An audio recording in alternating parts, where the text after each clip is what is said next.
എപ്പോഴാണ് നാട്ടിലേക്ക് മടങ്ങുന്നത്? ഉടനെ ഇല്ല, വന്ന കാര്യം കഴിയട്ടെ. ഓ പോയാ മുക്ക ഉടനെ മടങ്ങിക്കോളൂ. ആ അല്ല, ഇത് വലിയൊരു സംഖ്യ ആയതുകൊണ്ടാണ് നമ്മൾ ഇനി ഇങ്ങോട്ട് വന്നത്. ആ. അപ്പൊ നമ്മൾ ഇറങ്ങട്ടെ. ശരി. ഇൻഷാ അല്ലാ. ശരി. ഓ. വേഗം പൊയ്ക്കോ, ആരും കാണണ്ട. പോണെങ്കിൽ എനിക്കൊരു മുത്തം തരണം.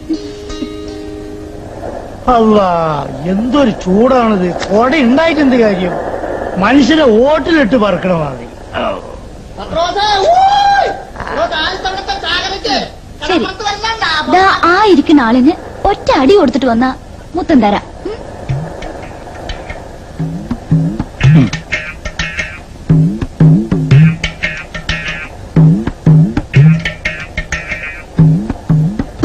ചെല്ലഞ്ചേട്ടൻ ഇവിടെ ഇരിക്കുക. ഒന്നോ അയ്യോ അല്ലേ, എന്താ അയ്യോ, ആള് മാറിപ്പോയി. ആരെയും തല്ലി? ഞാൻ വിചാരിച്ചു ചെല്ലഞ്ചേട്ടനാണെന്ന്. ചെല്ലയ്യ കണ്ട അതുമാതിരിക്കും. ഇവിടെ ഇരിക്കുക. ആഹാ, എനിക്ക് ഇപ്പോ നമ്മൾ മനസ്സിലായോ? എന്റെ ചെല്ലാൻ റെസീറ്റ് കുറ്റിന്നല്ല നമ്മളിന്ന് മനസ്സിലായില്ലേ? ആ. മനസ്സിലായില്ല. ആ വിടി, വണ്ടി വിടി. ആ ചെല്ലയ്യേട്ടന് ഇനി ഇവിടെ കുത്തിനെ ശരിയാവില്ല. കുറച്ചങ്ങോട്ട് മാറി കുത്തിരിക്കട്ടെ. കള്ള ഹിമാറ്.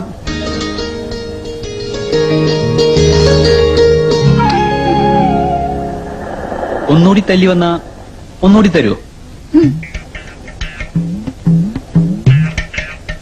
ചെല്ലഞ്ചേട്ടൻ നല്ല ആളാ. ഇന്റെ അമ്മ, ചെല്ലഞ്ചേട്ടനാണെന്ന് വിചാരിച്ചു ഞാൻ അവിടെ ഇരിക്കുന്ന പച്ച ഷർട്ടാനെ. അയ്യോ, കള്ള നായിന്റെ മോനെ അടിച്ചെന്റെ അണപ്പള്ളി ഞാൻ തെറിപ്പിക്കും. എടാ, പച്ചക്കുപ്പായിട്ടിട്ട് അവിടെ കുത്തിരിഞ്ഞ് ഞാനാണ്. നീ കുറെ നേരമല്ലേ ഇവിടെ ഇങ്ങനെ തിരിഞ്ഞിരിഞ്ഞ് കിടക്കുന്നു. എനക്കെന്താ നമ്മളെ കൊല്ലടാ. പച്ച ഷർട്ട് എന്റെ കൈ കൊണ്ടാണ് നമ്മളെ മയ്യത്ത് ക്ഷമിക്കണം. ഞാൻ പച്ച ഷർട്ട് കണ്ട് ചെല്ലഞ്ചേട്ടനാണെന്ന് വിചാരിച്ചത്, അതുകൊണ്ടാ. എന്ന് ക്ഷമിക്കണോ? സ്വന്തം ബാപ്പാൻ തന്നെ തന്നെ പറയാം ക്ഷമിക്കണമെന്ന്. ആ നായിന്റെ പോലെ ഈ കുപ്പായ എടുത്തിരുന്ന് നമ്മൾ വിചാരിച്ച നമുക്ക് ശമ്പളം കിട്ടുമെന്ന്. കിട്ടി, അനുഭവിച്ചു, മതി. നീ ഇവിടെ കുത്തിരിക്കണ്ട.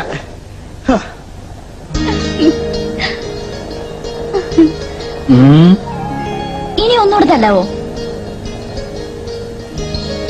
ഒരു മുത്തം കൂടി തരുമോ? തല്ലിയിട്ട് വന്നാ രണ്ടു മുത്തും കൂടെ ഒരുമിച്ച് തരാം.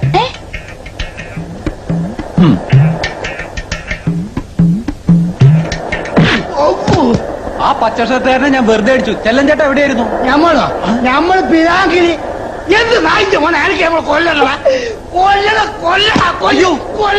അന്നോ ഓടി വഴി നമ്മൾ കൊന്ന്.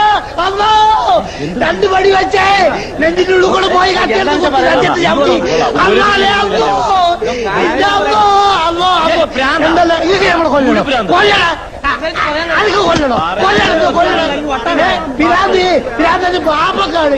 പാപ്പക്കാരനായിട്ട് മക്കളെ.